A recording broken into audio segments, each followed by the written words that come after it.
Pasok sa quarterfinals ng Philippine Women's Open si Pinay tennis ace Alex Ayala matapos siyang magwagi laban sa pambato ng Japan. At saksila si JP Soriano. JP? Pero Pia, nakaka-tense po ang unang set ng laban ng Filipino tennis ace si Alex Ayala laban sa pambato ng Japan na si Jimeno Sakatsume sa quarterfinals ng Philippine Women's Open WTA dito sa Rizal Memorial Sports Complex. Kabado ang ilang fans sa Rizal Memorial Sports Complex.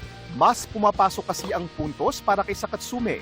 Kahit pa sa isang punto ng second set, nakita pang inaayos ang medical bandage sa kanang hita ni Alex.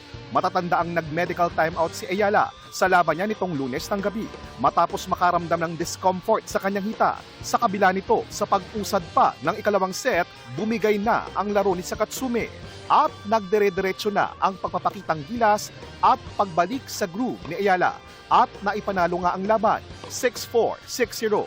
Kaya aabante pa si Ayala sa WTA 125. Hindi rin naman daw seryoso ang naramdaman niyang discomfort sa hita, pero oobserbahan daw niya ito ngayong gabi hanggang bukas. Sa post-game briefing, ibinahagi ni Alex ang kanyang mga naranasan sa laban kay Sakatsume lalo na sa unang set.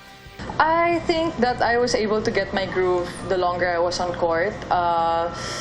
And yeah, I thankfully ended the match, I think, playing better than I started. So those are some good takeaways. But yeah, I just tried to take it point by point. There were so many difficult moments lalo na sa first set.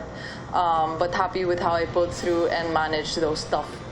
Dama naman ang saya sa fans nang lumabas sa Rizal Memorial Sports Complex.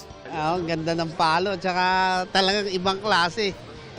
Ano na siya, world class na siya talaga. A bit tense in the first set with the Japanese player going up, but she rallied well.